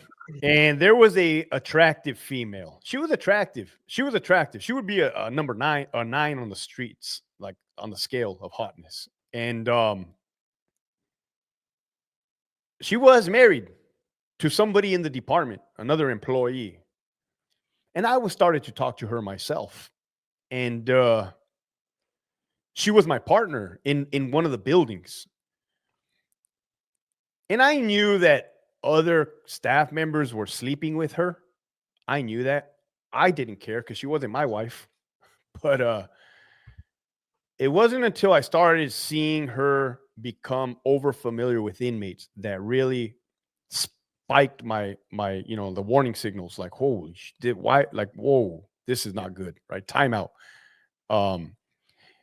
And I seen her do a couple things. Like, I seen her give pictures of herself to an inmate, which I immediately called the Investigative Services Unit, ISU, and I told them, like, hey, man, this is what I saw. I saw her give pictures of herself to an inmate, and they basically told me, yeah, we've been watching her for a while. Don't let her know. Don't get involved, but we're on to her. Thank you for letting us know. Because she had been doing it for a while. And yeah, man, they were having a ball with her. The inmates, she almost started a riot on the minimum yard between the black inmates and the Mexicans because the Mexicans were getting mad that she was letting the black inmates sleep with her as well. So they were fighting over her. Imagine that. She would eventually quit before she could get fired. So that's that story of her, man. She was good looking, but that's besides the point. Do you think the motivation for the prisoners is because they were starved of that activity, or they're trying to seduce people to bring substances in? The second one.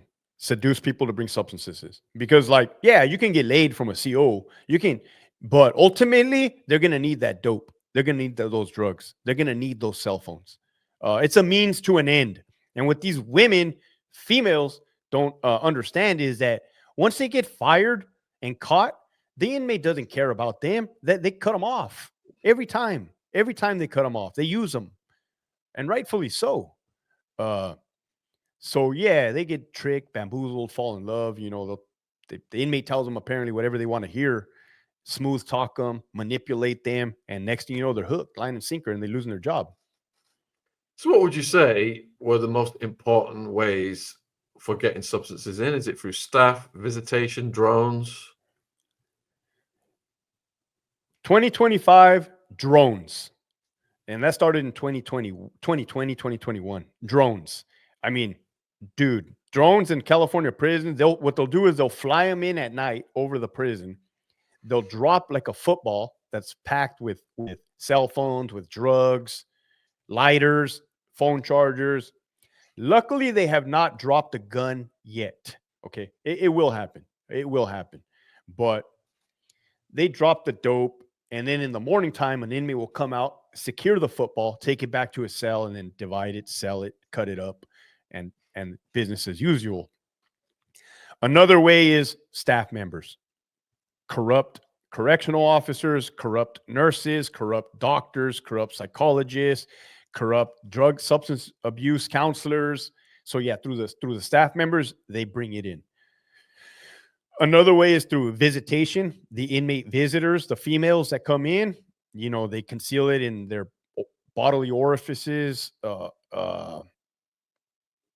They go to the restroom during the visit. They take it out, and then they pass it to the inmate during visit, and then he sticks it up his rectal cavity, and he takes it back to the yard. So those ways, those are the 3 ways. And they can circumvent the strip searches or any other methods of detection? One time I caught an inmate with a bindle in his butt because he bent over as I was doing my job, and I saw a balloon knot. It was a condom knot sticking out of his butt. And I said, hey, man, what is that? And he's like, it's toilet paper. I'm like, that's not toilet paper, man. Put your hands behind your back. And I put him in handcuffs for my safety. Because they'll fight you. They'll fight you over that, something like that. They don't want to get caught. So I put him in handcuffs, called the sergeant, and it ended up being tobacco that he had in his butt. So yeah, they get caught. Not always, but they do get caught. So if you've got suspicion of someone who's been for a visit, is there a thing called a dry cell where you'll put them to try and get them to excrete it?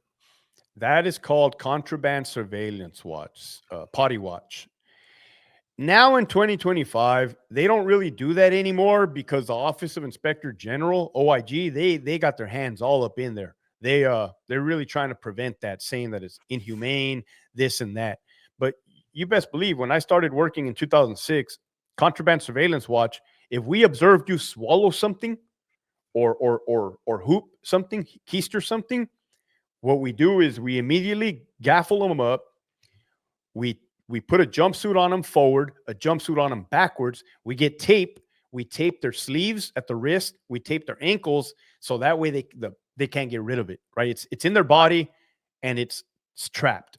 Then we go to the cell and we put a plastic bag over the toilet and we tape the toilet so that he cannot defecate into the toilet and get rid of the evidence.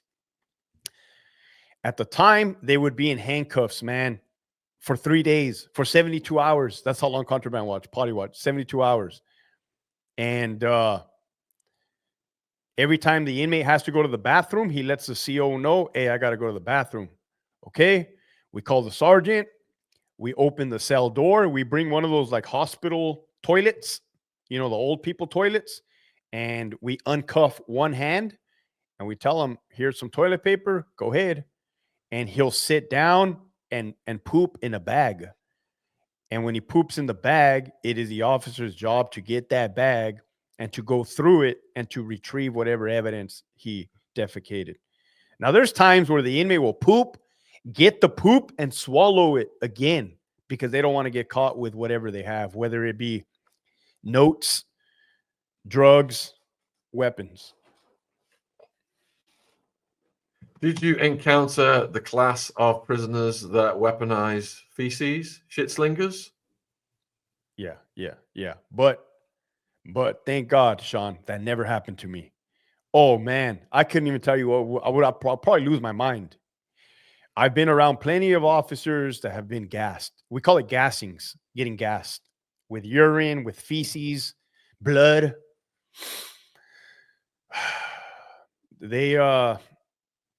Those inmates are like problem children. Those inmates are like knuckleheads. They'll get a milk carton because we give them milk cartons in the morning for breakfast. Oh man. And they'll defecate, they'll poop in the milk carton, they'll pee in the milk carton, they'll stir it up, man. And they'll stir it and they'll leave it for a couple days so it's nice and warm. And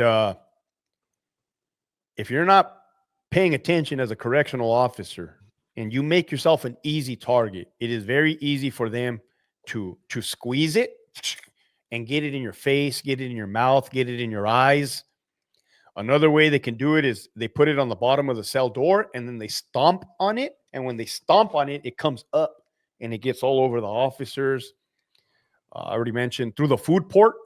So if the officer is bringing the inmate the tray of food, that's when the inmate gets the milk carton and throws it in his face. That's why it is important to, when you're feeding the inmates, tell them, turn on your lights, right? They'll give you a hard time. Oh, what do I have to turn on my lights for? Just turn on your lights, right? You're doing that so you can see him. And if they have their hands behind their back, I used to tell them, let me see your hands, man. And they'll be like, oh, why are you tripping? Why are you tripping? Right? They're always going to talk back. And they're like, dude, I'm not tripping, man. I just want to see your hands. Make sure you're not going to throw anything on me. So you have to be very aware of what is transpiring inside of that cell. So is that a street charge if someone does that? Oh yeah, it's what's it called? Not aggravated battery, something with a caustic substance. It's called something battery. It's a battery. But then for the poor correctional officer that gets exposed, they got to go to the hospital and they got to get a cocktail of medication that prevents them from getting diseases like AIDS, syphilis, hepatitis, and that cocktail makes them sick. And they can't make love to their wife during that period of time because they think they got something, right? You got to think about the psychological effect. They don't want to hug their children because they don't know if they've been infected with something, a disease. So I was trying to think of the name. They get charged. It's a battery for sure. And the hepatitis C, then, is that from sharing dirty needles or tattoo instruments? Both. Sharing dirty needles, slamming heroin, um, sharing needles with the tattoos. Yeah, they're not exactly clean in there, and I don't mean to be disrespectful, but the hygiene, as far as it's a prison, man. There's germs everywhere. There's MRSA, staph infection. Uh, and a lot of the inmates have hepatitis C, man. Probably 75% of them have hepatitis C. And they're on that medication that the US taxpayers, California taxpayers fund and keep them healthy for the most part. Interferon, isn't it? So they can slam some more. Wow. What about violence then? Would you say that drug debts cause the most violence? Yeah.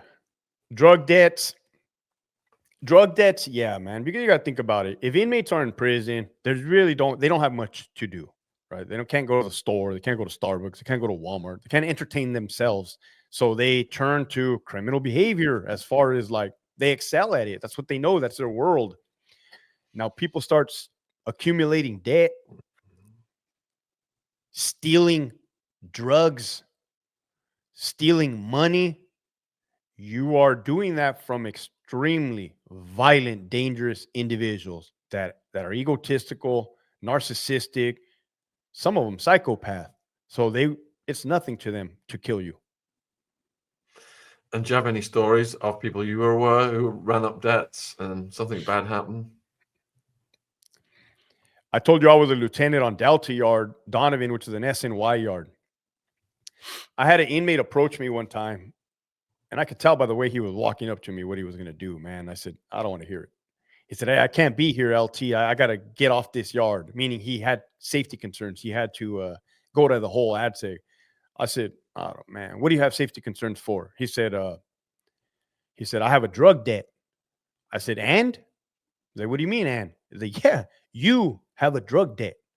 And he's like, well, what am I supposed to do? Go out there and get my ass kicked? I said, yeah, man, you created a drug debt, right? I don't know what world you think you live in where you can go use somebody else's drugs and not pay them back. Now, of course, I had to do my job and put him in handcuffs and put him in the hole. But I was highly upset, right? Because this is a constant game that is played in the California Department of Corrections.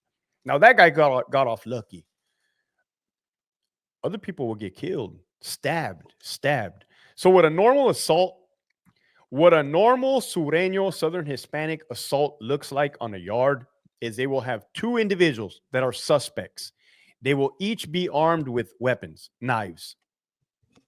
And there will be a victim.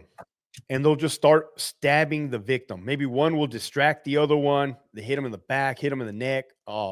Maybe one will hold one down and they're just stabbing them. And they know where to stab them, man. They know exactly where to stab them to kill them. And they're on them. They're on them. Now, here's the crazy thing is maybe one would expect that once the correctional officers arrive on scene, they would stop. They don't stop, man. They don't stop. You can hit them with the baton as hard as you can. They're going to continue to stab the inmate. You can pepper spray them all over, pepper spray everywhere. Everybody's soaked in pepper spray and blood. They're just slipping and sliding, pepper spray and blood, just stabbing. You could shoot them with a 40, which we have. Stabbing. It's not really until they hear the Mini 14 chamber, when they hear that round rack, that they'll stop. So it's kind of vicious. No, not kind of vicious. It is vicious. It's vicious. Were there any lighthearted or humorous moments? All the time, man. And that's one of the things, whether it be war in Iraq or prison. Humor, to me, has always been a healing process or a way to make things smoother. There's plenty of times where the inmates and the officers will crack jokes, man. And they're funny. They are funny. Like, they're funny guys, man. They have nothing but time. They got that sick sense of humor also. So sometimes you can play pranks on each other depending on the severity of the situation. Like, right before I resigned, I was a lieutenant on Bravo Yard, and the sergeant's office The sergeant's office was down the hall.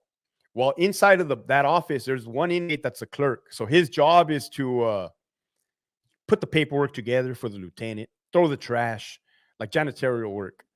So the door was closed to the sergeant's office, and three of my friends were in there. And I know they kind of have short tempers. So what I did was I banged on the door as hard as I can. Boom, boom, boom. I started kicking the door. Boom, boom, boom. And then I ran back into my office, right? So when the sergeants opened up the door, they saw the inmate standing there. they thought it was the inmate that was kicking the door, right? So like, oh, bro, they almost put hands on that guy, man. They almost put hands on that guy. And I started laughing, right? I started laughing. They're like, God damn it, Farrell. Like, my last name's Farrell. God damn it, bro. We almost killed this dude right now. And then the inmate's like, oh, LT, that was a good one, man. That was a good one. But just setting him up like that, you know what I mean? It was all in good fun. They were not going to hurt him. What caused you more PTSD, Iraq or corrections? Iraq. And I only say that because of my friend getting killed. My friends getting killed. To me, nothing tops that. To me, nothing that I have experienced in life has been worse than that experience. And I've seen a lot, man. So maybe that helped me function as a correctional lieutenant, watching officers get stabbed and responding. Yeah, that is horrible. Of course, that's horrible. That should never happen. But I'm coming from a place where I've seen my friends get blown up. I'm used to this. Unfortunately, I'm used to this. So it helps me perform my duties at the time. So why did you leave corrections? So ultimately in 2020, with COVID going on and the mishandling of COVID inside the prison system, I reached a position. I became the crisis response team commander, which is like the SWAT team commander. I was part of the tactical unit. I was a hostage negotiator. I was a public information officer. You know, I get to wear a suit and talk in front of a camera to the news. So I had some pretty specialized positions, but I was in closed door meetings with the warden, with the chief deputy warden. And basically, in a nutshell, what I saw was corruption, blatant corruption. And they were smug about it. Yeah, we know we're doing this. Everybody knows we're doing this, and there's nothing you guys can do about it. At the time, I had a 4-year-old daughter. She's 6 now. I had 12 years remaining on my career. I started doing the math. Like, I got 12 more years in this place, man. I don't feel happy. I'm not happy. I'm making a lot of money. But I'm not happy. This is a spiritual battle now. This is a moral battle now. I mean, they were doing the inmates dirty. They were mixing general population inmates with sensitive need yards inmates, purposely making us mix them. And of course, that would result in violence. And I was not cool with that. Nobody was cool with that. And people were getting hurt. Eventually, the inmates turned on the officers and started attacking the officers because that was inevitable. They got tired of us making them fight, that they turned on us. And it just became very unsafe, very dangerous, very miserable to work. And ultimately, on December 1st, 2022, I walked out that front door and I handed in my letter of resignation. And I quit. And at that time, that was unheard of. Nobody had ever done it like that. And then I started a YouTube channel where I began to expose everything that is transpiring. How did you decompress? At what point? When you left corrections? By spending time with my daughter. My daughter is and will always be my priority. This is my first time at being a father. I want to do it right. I believe I'm doing it right. I don't drink alcohol. I have 14 years of sobriety, and I work out consistently. I read books. I educate myself. I eat healthy. Unfortunately though, man, a couple months ago, my wife and I separated. We separated after 17 years of being together. So I see it for what it is. We were able to survive the career, and I thank her for that, man. I don't give her enough credit. Actually, I don't give her any credit, which I need to. And this is the big one. So I give her credit for enduring everything that she did for me and stood by me. However, there was a lot of tension in the household. And I feel that the support wasn't there for me leaving the prison system. But then again, I also did not communicate my plans and my mission and comfort her in what I was doing, which ultimately led to tension, which ultimately led to affecting my 6-year-old daughter. At that point in time, I made a decision that I have to remove myself from the household because it's unhealthy for my daughter. What led to you writing the book? So the name of my podcast is Hector Bravo Unhinged. The name of the book is called Operation Yard Recall. The reason I did Operation Yard Recall when I resigned was because I had a friend in there. He's like, hey, dude, if you're really serious about quitting, you need to write a book. You need to write a book, and you need to teach these young kids that are coming in, these new correctional officers, like everything that you know, bro, because you know a lot. And that's what I did. I was like, really? He's like, yeah, bro. And that's what I did. Basically, it's a book that gives tips and tricks and strategies and lessons on how to survive in a prison, working in a prison. It's informative. Even if you don't work in a prison, it's informative. Yeah, and it's doing really well on Amazon, and we'll have all of your link. We've got all your links in the description box for the viewers. So, is there anything you'd like to say then, in conclusion, to the people watching this? I also got the documentary Grunt.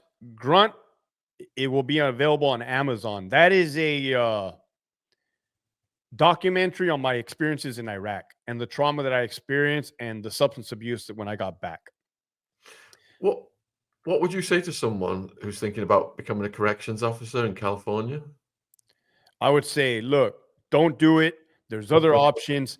I don't understand what you're trying to do. I don't understand if it's for the money. If it's for the money, there's other jobs that pay well or less, but you're not going to deal with what you're going to have to deal with in there.